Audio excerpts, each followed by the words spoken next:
So guys ये है Motorola का न्यू स्मार्टफोन मोटो G13 जिसको कल इंडिया में ऑफिशियली लॉन्च कर दिया है। अब ये जो फ़ोन है दोस्तों ये एक 4G स्मार्टफोन है और काफ़ी अफोर्डेबल प्राइस पे लॉन्च हुआ है। वैसे भी देखा जाए तो मोटोरोला के फ़ोन के स्पेसिफिकेशन एंड प्राइस का जो रेशियो रहता है वो काफ़ी सिमिलर रहता है और वो चीज़ इस फ़ोन के अंदर भी देखने को मिल रही है। 9499 से इसकी प्राइस इंडिया में स्टार्ट हो रही है जो कि मेरे हिसाब से अच्छा है, इनफैक्ट काफ़ी अच्छा है। बट अगर आप इस फोन को खरीदने की सोच रहे हो तो मैं फिलहाल आपको ये फोन रिकमेंड नहीं करने वाला। कहने का मतलब ये है कि अभी के टाइम पे आपको ये फोन नहीं लेना है। क्यों नहीं लेना है, क्या कारण है, इस वीडियो में सारी चीजें अच्छे से एक्सप्लेन करने वाला हूं। तो उसके लिए चैनल पे अगर आप नए हो तो अपने इस छोटे भाई को सपोर्ट करो दोस्तों, चैनल को सब्सक्राइब करो एंड वीडियो आपको थोड़ी सी भी अच्छी लगती है तो लाइक जरूर कीजिएगा। पहले दोस्तों मैं आपको इसके कंप्लीट स्पेसिफिकेशंस बता देता हूं। तो गाइस इस फोन के अंदर 6.5 इंच का एक HD plus IPS LCD display दिया गया है जहां पे स्मूथनेस के लिए 90 हर्ट्ज का फास्ट रिफ्रेश रेट भी देखने को मिलता है और डिस्प्ले के ऊपर यहां पे पांडा ग्लास का प्रोटेक्शन भी लगा है।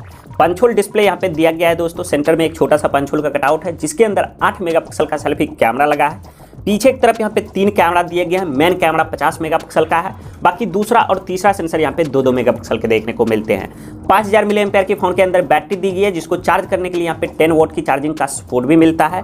टाइप सी पोर्ट के साथ ये फोन आता है। फोन के अंदर 3.5 mm जैक दिया गया है। माइक्रो SD कट के स्लॉट भी यहाँ पे देखने को मिलते हैं जो कि डेडिकेटेड है और side mounted fingerprint sensor and face unlock का सपोर्ट भी यहाँ पे दिया गया है। वैसे दोस्तों इस फोन के अंदर डॉल्बी एटमॉस फीचर्स के साथ स्टूडियो स्पीकर भी दिए गए हैं और IP52 का यहाँ पे सर्टिफिकेशन भी देखने को मिलता है। Android 13 out of the box ये फोन आता है जहाँ पे आपको स्टॉक एंड्रॉइड देखने को मिलता है और मोटोरोला ने ऑफिशियली कंफर्म कराया है कि इस फोन के अंदर आपको 1 साल के OS अपडेट एंड 3 साल के सिक्योरिटी पैच अपडेट भी देंगे। अब लास्ट में अगर परफॉर्मेंस के ऊपर आते हैं तो गाइज इस फोन के अंदर MediaTek Helio G85 वाला प्रोसेसर लगा है।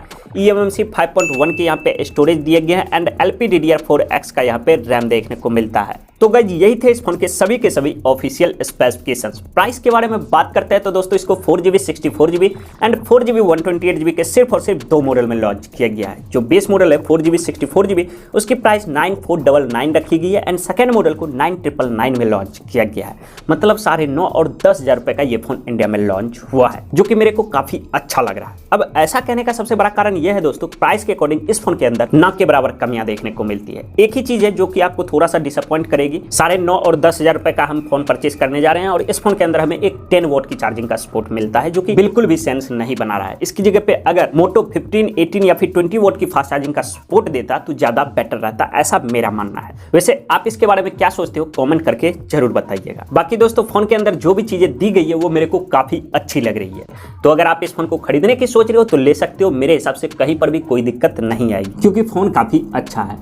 लेकिन दोस्तों मैं आपसे ये चीज जरूर कहना चाहूंगा कि अगर अभी के टाइम पे आप इस फोन को परचेस नहीं करते हो तो मेरे हिसाब से ये डिसीजन आपके लिए काफी अच्छा रहेगा। अब ऐसा कहने का सबसे बड़ा कारण ये है कि अगर आप फ्लिपकार्ट के ऊपर जाते हो तो वहां पर अभी मोटो G31 का 4GB 64GB वाला मॉडल 9,499 रुपए का ही मिल रहा है और वो स्मार्टफोन दोस्तों सच में इससे काफी अच्छा है क्योंकि उस फोन के अंदर फुल HD प्लस एक AMOLED डिस्प्ले दिया गया है। अगर कैमरे के ऊपर आते हैं तो वहाँ पे 50+8+2 का ट्रिपल कैमरा सेटअप देखने को मिलता है और सेल्फी के लिए वहाँ पे 16 मेगापिक्सल का सेल्फी कैमरा दिया गया है। बैटरी तो सेम ही है लेकिन उस फोन के अंदर 20 वोल्ट की फास्ट चार्जिंग का सपोर्ट भी दिया गया है और परफॉर्मेंस के बारे में बात करते हैं तो वहाँ पर भी MediaTek Helio G85 वाला ही प्रोसेसर लगा है तो आप उसकी तरफ जा सकते हो। मेरे हिसाब से वो फोन आपके लिए काफी अच्छा पैकेज रहेगा।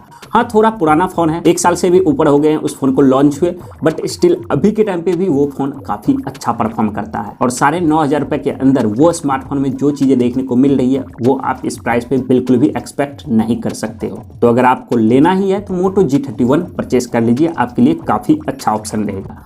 तो गाइज बस इस वीडियो में इतना ही। वीडियो आपको अच्छी लगती है तो लाइक कीजिए, शेयर कीजिए और चैनल पे पहली बार आए हैं तो सब्सक्राइब कीजिए।